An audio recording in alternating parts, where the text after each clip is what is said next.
Looky here, looky here. Floating like a butterfly, stinging like a bee. My name's Stephen with a V. Moon night episode 2 आ गया है और जिन्होंने first episode में complaint की थी तो वो तो इस वाले में भी करेंगे क्योंकि एक्शन कम है। पर एपिसोड 2 ने फाइनली शो की स्टोरी को स्टीवन से मार्क पे शिफ्ट कर दिया, तो आने वाले एपिसोड में एक्शन तो मिलेगी ही। अब एपिसोड 2 का मेन फोकस इजिप्शियन गॉड्स पर था, जहां खोनशू पहले से बुरा काम कर चुके लोगों को पनिश करता है। जैसे फर्स्ट एपिसोड में पता चला था कि एमिट फ्यूचर में होने वाले बुरे कामों के लिए पहले ही सजा देती थी, और दूसरा फोकस इस एपिसोड का था मार्क और स्टीवन पे, क्योंकि अब तक शो ने इन्हीं दो पर्सनैलिटी पे फोकस किया है। मून नाइट की तो इस एपिसोड में बस उसके और बाकी पर्सनैलिटी के बीच कंट्रोल की लड़ाई थी, जिसे ऑस्कर आइजैक की परफॉर्मेंस ने और अच्छा बना दिया। मतलब ऐसा लग रहा था कि डेफिनेटली दो अलग अलग पर्सन हो, चाहे वो एक्सेंट की वजह से हो या पर्सनैलिटी की वजह से। उसके अलावा उन्होंने मार्क के पास्ट के बारे में बताया, जो कुछ कुछ उसके कॉमिक काउंटर पार्ट से सिमिलर था।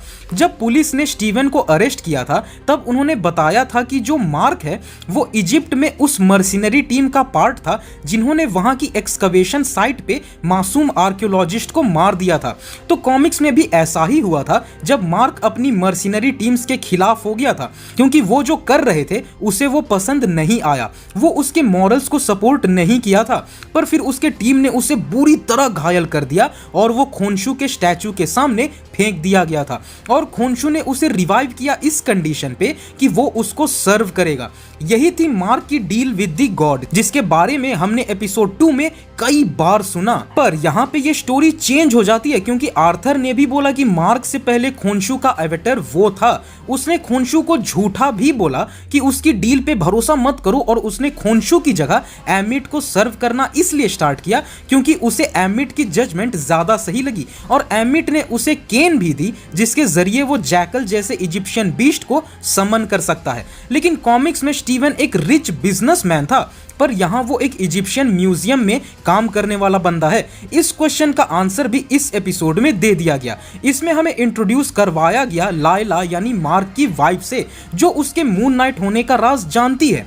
अब स्टीवन की पर्सनालिटी इसलिए आई क्योंकि मार्क को अपनी वाइफ से प्यार है, दोनों साथ में एडवेंचर्स करते हैं। पर खोनशू ने बताया है कि मार्क ने जिस दिन डील छोड़ी तो वो लायला को अपना न्यू हेराल्ड बना लेगा, और इसलिए मार्क लायला से दूर हो गया उसे प्रोटेक्ट करने के लिए, और उसी वजह से ये स्टीवन की पर्सनैलिटी क्रिएट हुई, जो कि और कुछ नहीं बल्कि लायला की पर्सनैलिटी के कुछ एलिमेंट्स से बनी है, जैसे सेम फेवरेट फ्रेंच पोएट और इजिप्शियन कल्चर में interest. Basically mark guilt feel कर रहा था, ना सिर्फ लायला को छोड़ने के लिए पर अपने इजिप्ट में किए पापों के लिए भी। तो उसने बिना जाने लायला को ध्यान में रखते हुए ये एक पूरी पर्सनैलिटी क्रिएट कर ली, और दोनों ने जो पोयम बोली थी उसका नाम है इंग्लिश में अपार्ट, जो उनकी सिचुएशन को भी डिस्क्राइब कर रही थी कि कैसे एक दूसरे के बिना जीना कितना मुश्किल हो जाता है। उसके अलावा हमें फाइनली मिस्टर नाइट का सूट भी दिखा, जो स्टीवन का सूट था। अब मिस्टर नाइट कॉमिक में एक डिटेक्टिव है, ना कि मार्क की तरह कोई मर्सिनरी, तो ये स्टीवन को परफेक्टली सूट करता है, क्योंकि अब दोनों एक साथ जो काम करेंगे। पर चूंकि स्टीवन को अभी एक्सपीरियंस नहीं है तो आर्थर को वो स्कैरिब मिल जाता है, जिसे वो एमिट की लोकेशन पता लगा ले, और एपिसोड के एंड में हम देखते हैं कि मार्क इजिप्शियन कैपिटल कायरो में है, जहां से हमें गीजा प्लेटू के पिरामिड दिखाई देते हैं। तो हो सकता है एमिट की कब्र भी वहीं हो। इस एपिसोड में हॉरर एलिमेंट और अच्छी सिनेमैटोग्राफी का सही मिक्स था, और पिछले एपिसोड की तरह ही इसमें भी म्यूजिक चॉइसेस ग्रेट थी। तो अब बात कर लेते हैं ईस्टर एग्स की। लायला बेसिकली एमसीयू में मार्क की वाइफ मार्लिन का वर्जन है, क्योंकि कॉमिक्स में भी दोनों साथ में काम करते हैं और वो कई बार अलग भी हो चुके हैं मून नाइट की डेंजरस लाइफ की वजह से। स्टीवन और जैकल जब फाइट कर रहे थे तो बस के साइड में लिखा हुआ था GRC, जो पॉसिबली नॉड है falcon and the winter soldier के ग्लोबल रिपैट्रिएशन काउंसिल की, और ये वो ग्रुप था जो हेल्थ केयर, सोशल सिक्योरिटी और ह्यूमन रिसोर्सेज से रिलेटेड काम कर रहा था जब एंड गेम में अचानक लोग वापस आ गए थे ब्लिप की वजह से। उसके अलावा जो 43 नंबर लॉकर रूम था उस पर एक बार कोड है जो मार्वल की ऑफिशियल कॉमिक वेबसाइट पे आपको ले जाएगा, जहां werewolf by night comic feature है जिसमें मून नाइट अपीयर हुआ था। इसमें स्टीवन को मेंटल हेल्प के लिए डॉक्टर्स के पास भेजने का सजेशन दिया जाता है।